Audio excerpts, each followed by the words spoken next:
I never thought I'd find myself in this position, married with a beautiful daughter and another child on the way.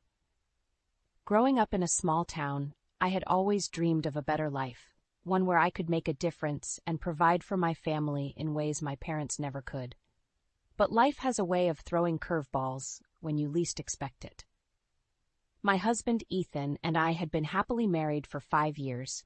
He was a successful software engineer, and I was a dedicated nurse. Our daughter, Lily, was the light of our lives. She had just turned 4 and was the spitting image of her father, with his warm brown eyes and infectious smile. Everything seemed perfect until the day we received the devastating news that Ethan's father had passed away suddenly. He had been a kind and supportive figure in my life, always treating me like a daughter. His loss left a gaping hole in our family, as we struggled to come to terms with our grief. Ethan's mother, Mona, suggested moving in with us to help with the household and my second pregnancy. At first I was hesitant. Mona and I had never seen eye to eye, but Ethan convinced me that having her around would be beneficial, especially with his frequent work trips. Little did I know that her presence would turn my life upside down. From the moment she moved in, Mona made it clear that she was in charge. She criticized my every move, from the way I cooked to how I raised Lily. "You're too soft on her," she would say, her voice dripping with condescension. "She needs discipline, or she'll end up just like you." I tried my best to brush off her comments, focusing on my work and taking care of Lily. But as my pregnancy progressed, I found myself increasingly exhausted and overwhelmed. Ethan was rarely home, and when he was too preoccupied with work to notice the tension between his mother and me. One evening, after a particularly grueling shift at the hospital, I found Mona rearranging the nursery I had spent weeks preparing. "This won't do," she declared, holding up the soft yellow blanket I had lovingly chosen. "The baby needs something more practical, not these frivolous things." I felt my anger rising, but I swallowed my words, not wanting to cause a scene. Instead, I retreated to my room, fighting back tears of frustration and helplessness. As the weeks wore on, Mona's behavior became increasingly intolerable.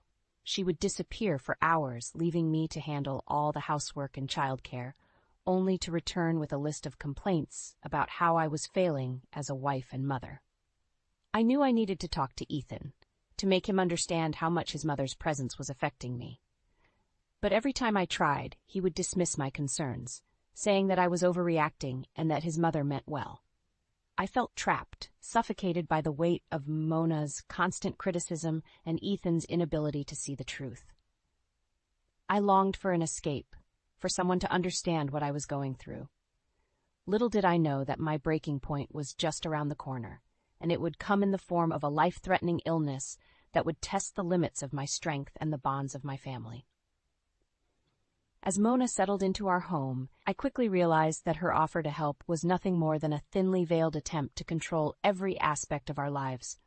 She took over the kitchen, insisting on cooking meals that catered to her tastes, disregarding the fact that I was struggling with morning sickness and food aversions. "Jade, you need to eat more," she would chide, pushing a plate of greasy bacon and eggs towards me. "You're eating for 2 now, and my grandchild needs proper nourishment." I would force myself to take a few bites, fighting the urge to gag, knowing that any protest would only lead to a lecture about my inadequacies as a mother. Mona's presence also put a strain on my relationship with Ethan. She would monopolize his time, insisting on long conversations about his work and his plans for the future, leaving little room for me to connect with my husband. One evening, as I was putting Lily to bed, I overheard Mona talking to Ethan in the living room. "You know, Ethan, you really should consider taking that promotion in New York. It's a fantastic opportunity, and you can't let Jade hold you back." I felt my heart sink as I listened to Ethan's response. "I know, Mom, but it's not that simple. Jade's job is here, and with the baby coming, I don't think it's the right time." "Nonsense," Mona scoffed. "Jade can find work anywhere, and I'll be here to help with the children. You need to think about your career, Ethan. Don't let her selfish desires ruin your chances of success." I couldn't believe what I was hearing. How could Mona be so dismissive of my needs and desires? And why wasn't Ethan standing up for me? As the days turned into weeks, I found myself growing more and more resentful of Mona's presence in our home. She would criticize the way I dressed, the way I spoke, even the way I breathed. Nothing I did was ever good enough for her. "Really, Jade, you should take better care of yourself," she would say, eyeing my swollen ankles and exhausted face. "No wonder Ethan is always working late. Who would want to come home to this?" Her words cut deep, but I refused to let her see how much she was getting to me. I threw myself into my work, taking on extra shifts at the hospital, desperate for a reprieve from the constant criticism and belittlement. But even at work, I couldn't escape Mona's influence. She would call me constantly, demanding updates on my whereabouts and when I would be home. If I didn't answer right away, she would leave scathing voicemails, accusing me of neglecting my family.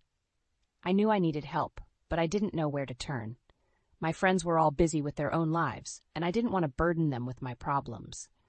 I felt utterly alone, trapped in a nightmare of my own making. One afternoon, as I was leaving the hospital after a particularly grueling shift, I ran into my neighbor, Zoe. She took one look at my tear-stained face and pulled me into a tight hug. "Oh, honey, what's wrong?" she asked, her voice filled with concern. I broke down, pouring out all the frustrations and pain I had been holding in for so long. Zoe listened patiently, offering words of comfort and support. "You can't let her treat you like this, Jade," she said firmly. "You need to stand up for yourself, for your family. Ethan needs to know what's going on, and you need to set some boundaries with Mona." I knew Zoe was right, but the thought of confronting Mona filled me with dread. She had already proven herself to be a master manipulator, and I feared that any attempt to stand up to her would only make things worse. Little did I know that my fears were about to become a reality, and that the price of my silence would be higher than I ever could have imagined.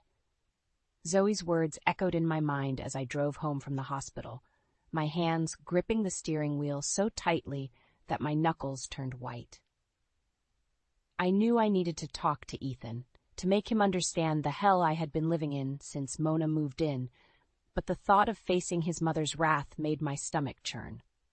As I pulled into the driveway, I took a deep breath, steeling myself for the confrontation that was sure to come. I walked into the house, expecting to find Mona waiting for me with her usual barrage of insults and criticisms, but instead, I was greeted by an eerie silence. I made my way to the living room, where I found Ethan sitting on the couch, his head in his hands. He looked up as I entered, his eyes red and puffy from crying. "Ethan, what's wrong?" I asked, my voice filled with concern. "It's Mom," he said, his voice breaking. "She's gone." For a moment I felt a flicker of hope. Maybe Mona had finally realized the error of her ways and decided to leave on her own. But as I looked closer at Ethan's face, I realized that something was terribly wrong. "What do you mean she's gone?" I asked, my heart pounding in my chest. "She left a note," Ethan said, handing me a piece of paper. "She said she can't stand to be around us anymore, that we're ungrateful and selfish, and that she's going to stay with her friends until we come to our senses." I read the note, my eyes widening with each word.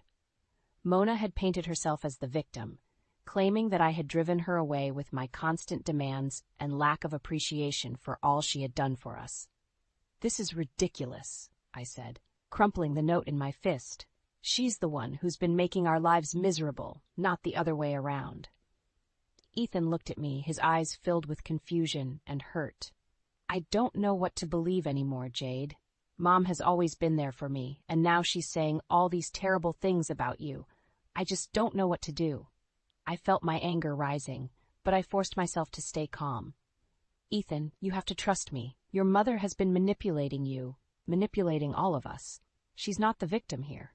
We are." But even as I spoke the words, I could see the doubt in Ethan's eyes. Mona had always been his rock, his constant support, and the thought of her being anything less than perfect was almost too much for him to bear. Over the next few days, I tried my best to carry on as normal, but the weight of Mona's absence hung heavy in the air. Ethan was distant, spending long hours at work and barely speaking to me when he was home. Lily, too, seemed to sense that something was wrong, clinging to me more than usual and asking constantly when Grandma would be coming back. I knew I needed to do something, to find a way to make Ethan see the truth about his mother, but I was at a loss. Every time I tried to bring up the subject, he would shut down, retreating into himself and leaving me feeling more alone than ever. It was during one of these moments of despair that I finally broke down, collapsing onto the bed in a fit of tears. I felt like I was drowning, suffocating under the weight of Mona's manipulation and Ethan's inability to see the truth. As I lay there, my body racked with sobs, I heard a soft knock on the door. I looked up to see Zoe standing there, her face filled with concern. "Oh, Jade," she said, rushing to my side and pulling me into a hug. "I'm so sorry. I had no idea things had gotten this bad." I clung to her, pouring out all the pain and frustration I had been holding in for so long. Zoe listened patiently, offering words of comfort and support. "You can't let her win, Jade," she said firmly. "You have to keep fighting, for yourself and for your family. Ethan will come around eventually, but you have to be strong until then." I knew Zoe was right, but I also knew that the road ahead would be long and difficult. Mona had already proven herself to be a formidable opponent, and I feared that the price of standing up to her would be higher than I ever could have imagined. As the weeks passed, I threw myself into my work, taking on extra shifts at the hospital in a desperate attempt to escape the suffocating atmosphere at home. Ethan was rarely around, his business trips becoming more frequent and longer in duration. I knew he was using work as an excuse to avoid dealing with the tension between his mother and me, but I couldn't bring myself to confront him about it. One evening, as I was preparing dinner for Lily and myself, I felt a sharp pain in my chest. I tried to ignore it, attributing it to the stress and exhaustion of the past few months, but as the night wore on, the pain only intensified. By the time I put Lily to bed, I was struggling to breathe, my vision blurring at the edges. I knew I needed help, but Ethan was out of town, and I couldn't bear the thought of calling Mona. In a moment of desperation, I reached for my phone and dialed Zoe's number. "Jade, what's wrong?" she answered, her voice thick with sleep. "Zoe, I need help," I gasped, my words coming out in short, painful bursts. "I think there's something wrong with the baby." Zoe was at my door in minutes, her face pale with worry. She took one look at me and immediately called for an ambulance. As we waited for the paramedics to arrive, I felt a sense of dread wash over me. I knew that my condition was serious, and I feared for the life of my unborn child. When the ambulance finally arrived, I was barely conscious, my body racked with pain and fever. The paramedics worked quickly, loading me onto a stretcher and rushing me to the hospital. As I lay in the emergency room, hooked up to a myriad of machines and monitors, I overheard the doctors discussing my condition. "Pneumonia," they said, their voices grave. "And she's 7 months pregnant. We need to act fast." I felt a surge of panic wash over me. Pneumonia was serious enough on its own, but coupled with my pregnancy, it could be deadly. As the doctors worked to stabilize my condition, I drifted in and out of consciousness, my mind filled with thoughts of Lily and my unborn child. I knew I needed to fight, to be strong for them, but I could feel my body weakening with each passing minute. It was during one of these moments of lucidity that I remembered Mona. Despite everything she had put me through, I knew that she needed to be informed of my condition. I asked Zoe to contact her, hoping that she would put aside her animosity and be there for her son and grandchildren. But as the hours passed and Mona failed to appear, I began to realize the depths of her cruelty. Even in my darkest hour, she couldn't be bothered to show an ounce of compassion or concern. Ethan, on the other hand, rushed to my side as soon as he received word of my condition. He sat by my bedside, holding my hand and whispering words of encouragement, his eyes filled with tears. "I'm so sorry, Jade," he said, his voice breaking. "I should have been here for you, for our family. I promise things will be different from now on." I wanted to believe him, to take comfort in his words, but I knew that the road ahead would be long and difficult. Mona's influence had taken root, and it would take more than a few apologies to undo the damage she had caused. As I lay there, fighting for my life and the life of my unborn child, I couldn't help but wonder how things had gotten so bad. How had I allowed myself to become so isolated, so alone in my struggles? And how could I ever hope to rebuild my family in the face of such overwhelming adversity? But even in my darkest moments, I knew that I had to keep fighting, for Lily, for my unborn child, and for the life I knew we deserved. No matter what it took, I would find a way to break free from Mona's grip and reclaim the happiness that had been stolen from us. As I fought for my life in the hospital, Zoe remained by my side, a constant source of support and comfort. She sat with me for hours, holding my hand and wiping the sweat from my brow, her eyes filled with concern and compassion. "You're going to get through this, Jade," she said, her voice firm with conviction. "You're one of the strongest people I know, and you have so much to live for." I wanted to believe her, to take strength from her words, but the pain and exhaustion were overwhelming. I could feel my body weakening with each passing hour, and I feared that I might not have the strength to keep fighting. It was during one of these moments of despair that Ethan finally returned to the hospital, his face drawn and haggard. He had been away on business when I first fell ill, and it had taken him nearly 2 days to make it back to the city. "Jade, I'm so sorry," he said, his voice breaking as he took my hand in his. "I should have been here sooner. I never should have left you alone with my mother." I could see the guilt and regret in his eyes, and I knew that he was finally beginning to understand the toll that Mona's behavior had taken on our family. "It's not your fault, Ethan," I said, my voice weak and raspy. "You couldn't have known how bad things would get." But even as I spoke the words, I knew that they weren't entirely true. Ethan had seen the way his mother treated me, had heard the cruel words she spoke and the manipulative games she played. He had chosen to ignore it, to bury his head in the sand and hope that things would get better on their own. And now, as I lay in the hospital bed, fighting for my life and the life of our unborn child, the consequences of that choice had become all too clear. Over the next few days, my condition began to improve, thanks in no small part to the tireless efforts of the hospital staff. They worked around the clock to monitor my vital signs and adjust my medications, doing everything in their power to ensure that both the baby and I remained stable. Ethan rarely left my side during this time. His attention focused solely on my well-being and the well-being of our child. He slept in a chair by my bed, holding my hand and whispering words of love and encouragement, his eyes filled with a newfound determination. "I promise, Jade, things will be different from now on," he said, his voice firm with resolve. "I won't let my mother hurt you or our family ever again." I wanted to believe him, to take comfort in his words, but a part of me couldn't help but wonder if it was too little, too late. Mona's influence had taken root, and it would take more than a few promises to undo the damage she had caused. As the days turned into weeks, I slowly began to regain my strength, my body healing from the ravages of the pneumonia. The baby, too, seemed to be thriving, growing stronger with each passing day. But even as my physical health improved, I couldn't shake the feeling of unease that had settled over me. Mona's absence weighed heavily on my mind, and I couldn't help but wonder what she was planning, what new scheme she might be hatching to tear our family apart.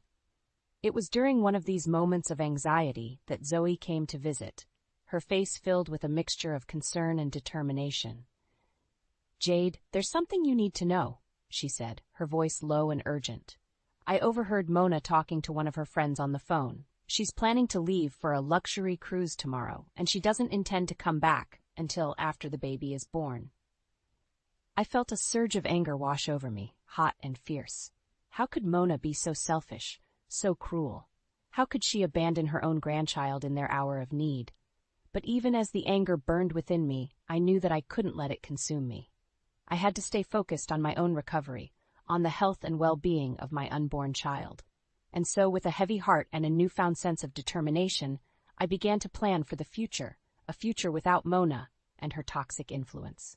I knew that the road ahead would be long and difficult, but I also knew that I had the strength and the support to see it through.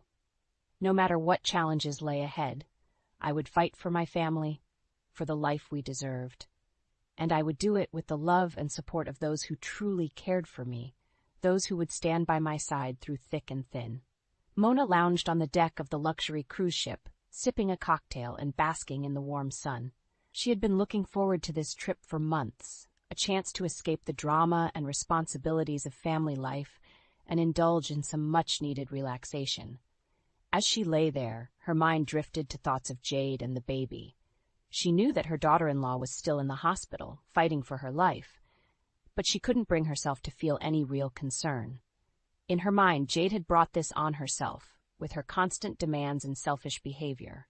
Suddenly, Mona's phone buzzed with an incoming message. She glanced at the screen, expecting to see a text from one of her friends, but instead, she saw a voicemail from Lily. Curious, she pressed play and held the phone to her ear. At first, she couldn't make out what her granddaughter was saying, her voice muffled and distant.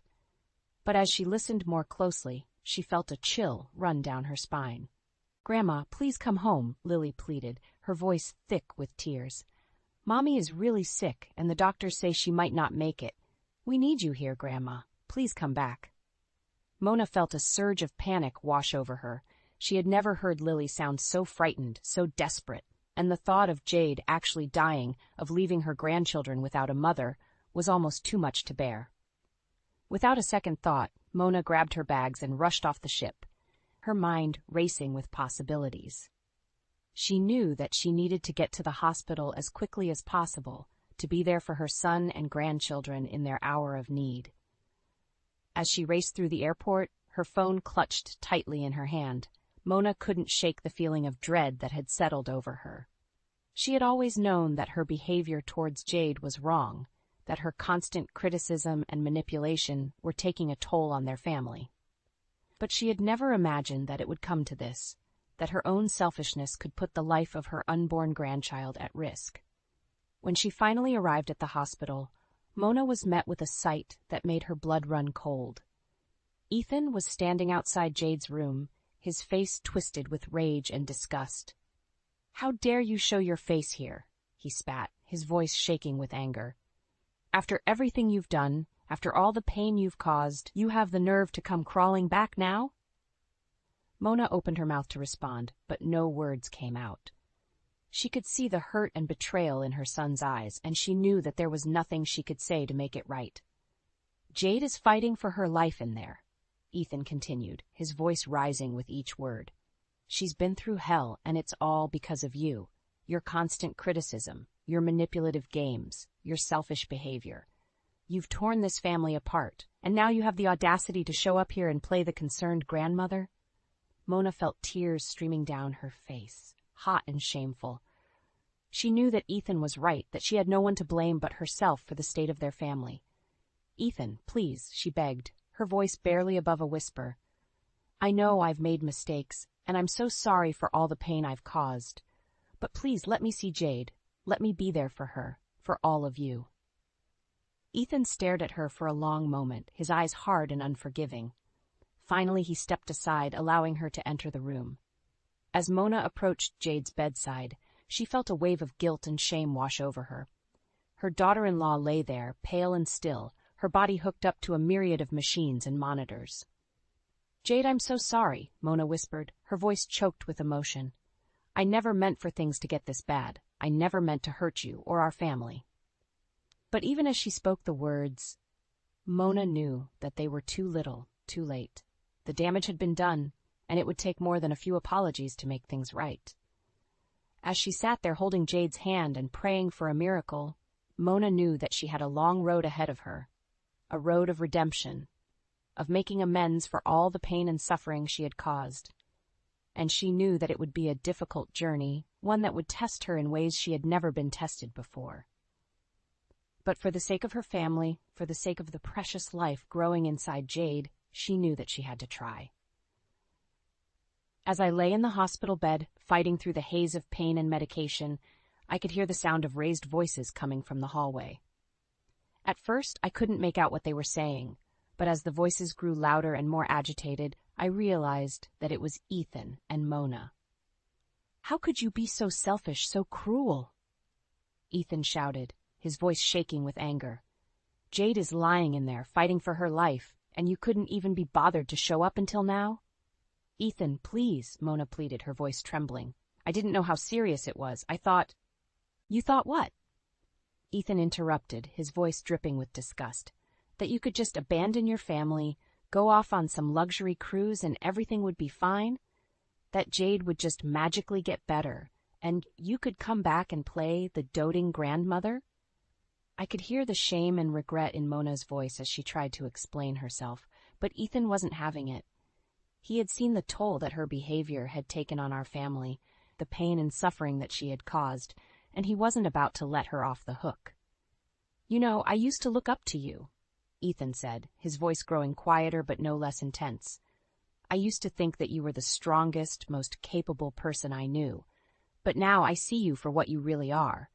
A selfish, manipulative woman who cares more about her own pleasure than the well-being of her own family." Mona started to protest, but Ethan cut her off. "No, I don't want to hear it. You've had your chance, and you blew it. You've caused nothing but pain and heartache for Jade, for our children, and for me, and I won't stand for it anymore." I could hear the sound of footsteps, and then the door to my room opened. Ethan walked in, his face drawn and haggard, but his eyes filled with a fierce determination. "Jade, I'm so sorry," he said, taking my hand in his. "I'm sorry for not standing up to my mother sooner, for not protecting you the way I should have, but I promise things will be different from now on." I nodded, too weak to speak, but I could feel the love and support radiating from him. He had finally seen the truth about his mother, had finally understood the depths of her cruelty and manipulation, and he was ready to make a change. Over the next few days, as I slowly regained my strength, Ethan rarely left my side. He sat with me for hours, holding my hand and talking about our future, about the life we would build together without Mona's toxic influence. And when the time came for me to give birth, he was right there beside me, coaching me through every contraction and cheering me on as I brought our beautiful baby boy into the world. As I held my son in my arms, I couldn't help but feel a sense of hope and renewal wash over me. We had been through so much, had faced such incredible adversity, but we had come out the other side stronger and more united than ever before. And as I looked into Ethan's eyes, I knew that we would face whatever challenges lay ahead together, as a family. We had each other, and we had the love and support of those who truly cared for us, and that was all we needed to build the life we deserved. In the days and weeks that followed, I learned that Mona's friends, horrified by her behavior, had cut all ties with her. She was left alone and isolated, forced to confront the consequences of her actions and the pain she had caused. But for us, life went on. We moved forward, focusing on our family and the love we shared. And though the scars of the past would always be with us, we knew that we had the strength and resilience to overcome anything that came our way.